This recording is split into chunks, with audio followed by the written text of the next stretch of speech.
Tell me your name. Armstrong. And when were you born? July 29, 1940.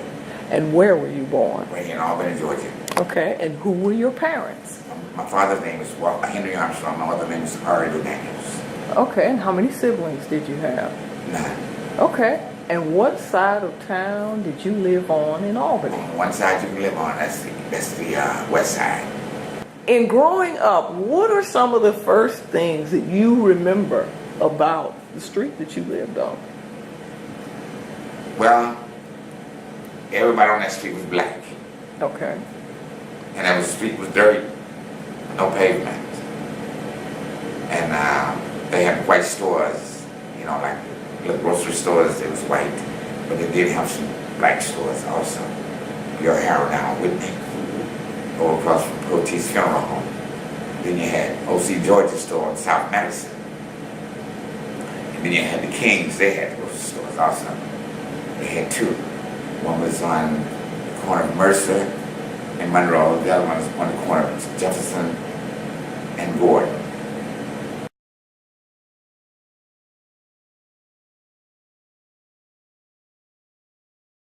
Oh, well, you know, you learn that when it's talking about when you get in elementary school, because the schools are segregated, because we didn't know anything about going to school with white people, anything like that.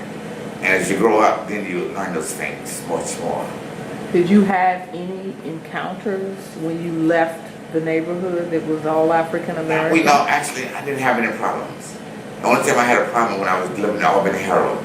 Okay. I had a problem with some white boys, you know, and I took care of that. Okay, share with me how you took care of that. Well, one of them wanted to spit on me. And when he did that, that's when I picked up a brick and I hit him inside the head with it. That was down right behind Albany Herald when it was on Pine Street. Right in the back right there, that's where we used to roll our papers. And I hit him in the head with a brick. Were there any ramifications? No, that was no problem. There was no problem, because I don't know why, but there was no problem. Okay, now after that incident, I mean, did your parents find out what? No, I never did tell Mom anything about that. Okay. And I still delivered my papers. Okay. Now, next question. Did your parents, as a young person, ever sit you down and explain to you about race and how you were to conduct yourself? Well, when we used to go downtown, she would always tell me to go to the bathroom and get you some water to drink. So, before we went downtown. So evidently she didn't come out and say that, but I guess she didn't want me to encounter what was going on. But my mother, I guess she handled it very well because she left the area. So I stayed with mine. Okay. And what did Auntie say and do? What was her? She just went by with everyday life, you know, just like, you know, hey, we enjoy being the way we are, because the only thing we wanted were to be able to go where we wanted to. We didn't care whether we met with white people or not, as long as we were able to go where we wanted to go, you know. Now, after the encounter with the young white boy that you hit upside the head with a brick behind the Albany Herald building, are there any other incidents? Oh yeah, down at the Crest 5 and 10 store, they had the water fountains, one black, one white. And so what I did, I drank water out the white one, and this white boy said something to me, you know, and then I think I might have cussed him out, and that was the end of that. And the police, they never? No, they never did bring the police or anything like that. Really? Never. So he was a young guy like I was. You know, and none of the elder white people saw me do it. Just him. Okay.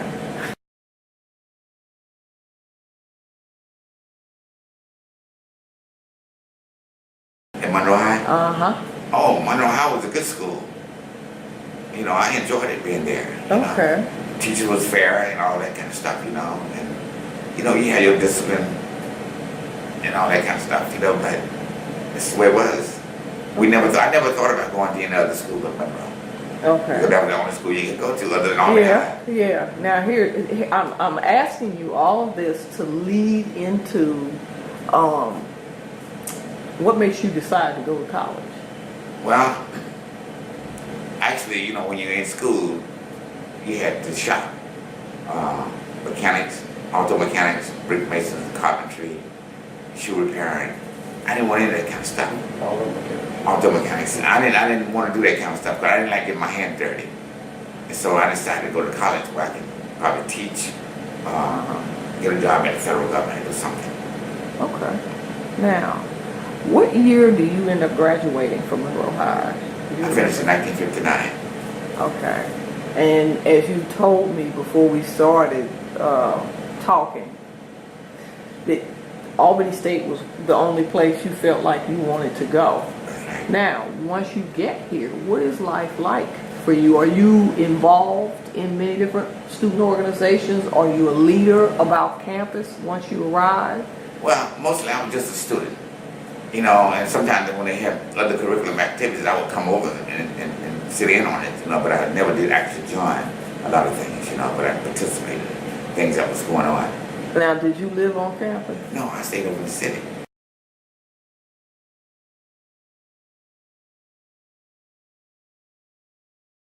Since you don't exactly get yourself involved in the different student organizations, and you said you're not exactly known as a leader about campus, how do you end up getting pulled into the movement when it comes? See, I was waiting for stuff like that to happen, you know, where I can get involved in this right here. Because I remember when his brother, when the whites came through the campus, and, you know, when they jumped on your brother, Right. and that was kind of made me angry also, you know, but, you know, I was glad for the integration part, for them to start to integrate, you know, because we needed that, because everybody in the government, the local government, everybody was white, no blacks in management, you know, and so when Bertha and Blanton went down to the trailways and stuff like that, I was glad to get involved in that kind of stuff. Okay, so tell me the chain of events that actually pulls you in. Well, when they had the mass movement, when they had the mass movement at the church at Shiloh and Mount Zion, that's what pulled me in to go to these mass meetings to get involved. Okay, I figured that I could get involved, I could do something. Okay, and once you decided to get involved, what was your part? Because I know Mr. Reed and some of the others have talked about that teaching was something that they did, teaching people how to register to vote and that sort of thing. Well, then I kind of helped some of the people register to vote. I went up to Dawson and some of the places like that, trying to help people register to vote because they didn't know anything about that kind of stuff, you know, because you know how people used to tell them, you know, to count so many pieces of paper in the jar and all that kind of stuff, you know, and things like that. Okay.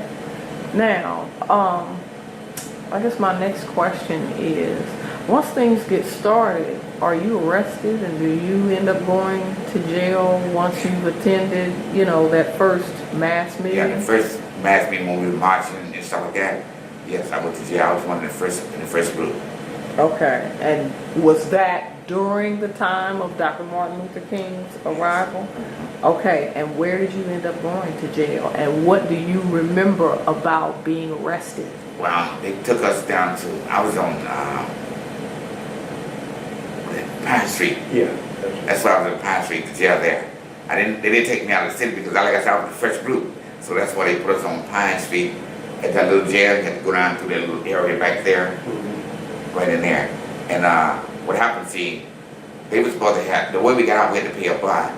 And what happened, they were going to have, when they have Dr. King's trial, that was going to be the outcome of everybody else, you know, that paid their money, they would get their bond money back. But I never heard anything else about that. Did they ever get the money back? No. Well, there's a lot of interest on that money by now. Yeah. But you know, my folks never did get their bond money back. I neither. Okay, so your auntie bailed you out. That's right. Now, was she upset about you getting No, involved? she didn't get upset. Huh. She didn't get upset. The only thing about it, she didn't know where I was.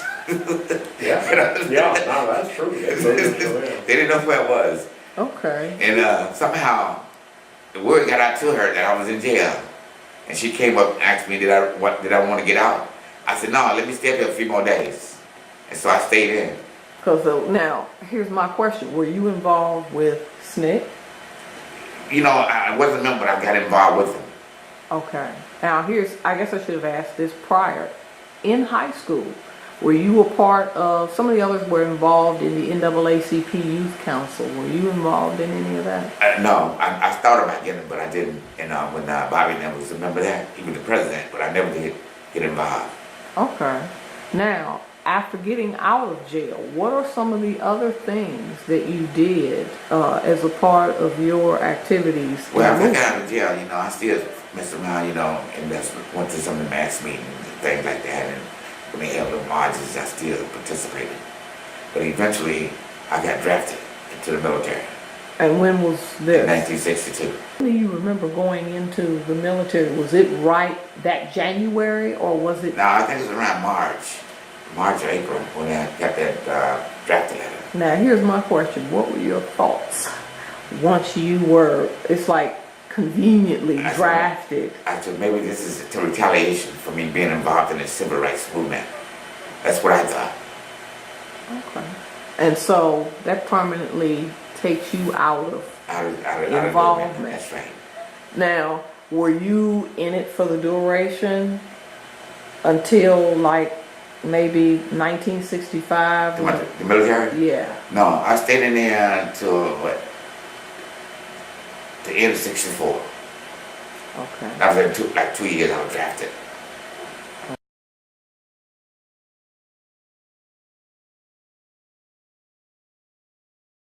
Do you remember getting your suspension letter in the mail, or did you get one? I remember getting a letter, but I don't know when it was. But I do remember getting a letter. Okay. And were you one of the persons, because see, this is something I've asked most everybody that I've talked to, that was permanently expelled or just temporarily suspended? I think it was permanent because I stayed in jail a little bit longer than I was supposed to.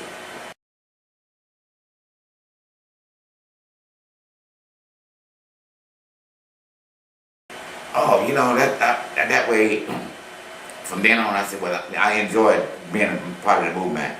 Like when I was into Washington, I helped with the Poor People campaign. I ran SCLC Volunteers Bureau, and stuff like that. And I always try to find books on Black history and segregation and stuff like that, Jim Crow. And I'm really into that kind of stuff now. I'm still involved in that kind of stuff. Okay, now take me back for a minute. You said that you ran a segment of SCLC's organizing. Tell me about that. I had the Volunteers Bureau. When they set up the Poor People's Campaign in Washington for the housing down on the monument, we took volunteers. People wanted to volunteer. They had a Volunteers Bureau, so I was handling that for SCLC. Okay, and what did the volunteers do? Well, anything that they wanted to, like they needed. They would get them out there, and like they needed people to help build the hut, put the tent for the huts, and get food and stuff, and bring it to the poor people.